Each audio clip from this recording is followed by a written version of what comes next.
Baginda Rasulullah SAW menyebutkan dua perkara penting dalam mencari ilmu. Yang pertama ilmu, yang kedua adalah adab dan juga akhlak. Adabani Rabbi fa ahsana ta'dibi.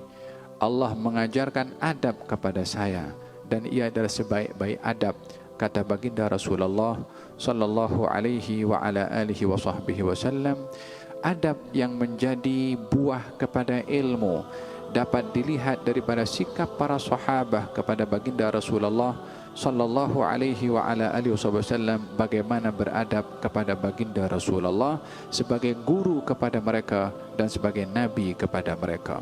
Oleh sebab itu dilihat para sahabat bila mana ada bersama dengan baginda Rasulullah, katanya ka'anna ala ru'usihim at-tair, seakan-akan ada di atas kepala mereka burung yang sedang hinggap di kepala, jadi anggap batu. Karena apa?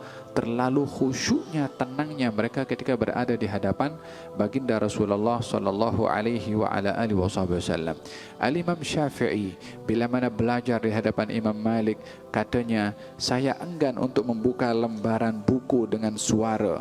Kita punya buku ini kalau ada bunyi macam tu. Imam Syafi'i mengatakan, saya bila mana membuka lembaran-lembaran, saya buka perlahan-lahan agar supaya suara lembaran itu tidak mengganggu konsentrasi Al-Imam Malik ketika sedang mengajar. yakni ditunjukkan sikap adab oleh murid terhadap guru yang tidak akan berjaya tanpa adanya adab. Tidak ada barakah kepada ilmu tanpa adanya adab. Demikian mereka ketika belajar ilmu mengedepankan adab kepada ilmu dan mengedepankan adab kepada orang yang mengajar ilmu kepada mereka. Oleh sebab itu belajarlah adab melalui ilmu, karena tanpa adab tidak ada makna kepada ilmu yang dicapai. Salah seorang murid Imam Syafi'i bernama Imam Rabi', katanya, kalau saya berada di hadapan Imam Syafi'i, saya segan nak minum. Kalau sedang sedang menyampaikan, segan nak minum karena takut mengganggu gerakan itu kepada gurunya Imam Syafi'i.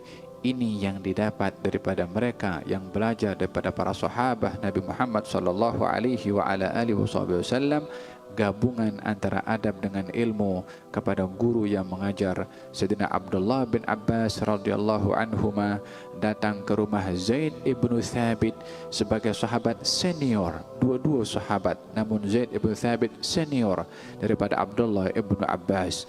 Maka Abdullah bin Abbas datang ke rumah Zaid ibn Thabit untuk menanyakan soalan-soalan agama, karena Abdullah bin Abbas hanya mendapati tidak lama kepada baginda Rasulullah, sehingga ketika datang ke rumahnya beliau ingin mengetuk pintunya, segan khawatir mengganggu Zaid ibn Thabit.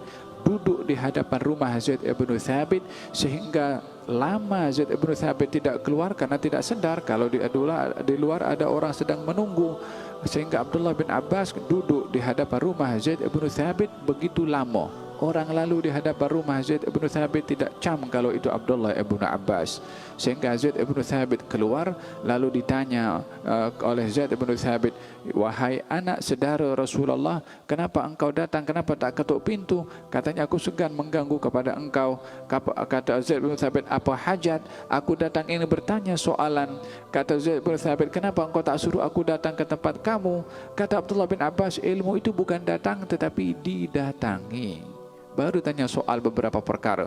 Zaid ibn Thabit waktu itu berjalan pergi jenazah bersama dengan Abdullah bin Abbas, dipandu kendali onta atau keledai yang ditunggangi oleh Zaid ibn Thabit oleh Abdullah ibn Abbas sebagai khidmat, layanan dan juga adab kepada ilmu dan juga kepada orang-orang yang berilmu. Hadirin dan hadirat yang dirahmati oleh Allah Subhanahu wa taala, ilmu tanpa adab, ilmu tanpa akhlak tidak akan sempurna. Tidak ada barakah kepada ilmu. Adab tidak boleh dicapai kecuali dengan ilmu juga.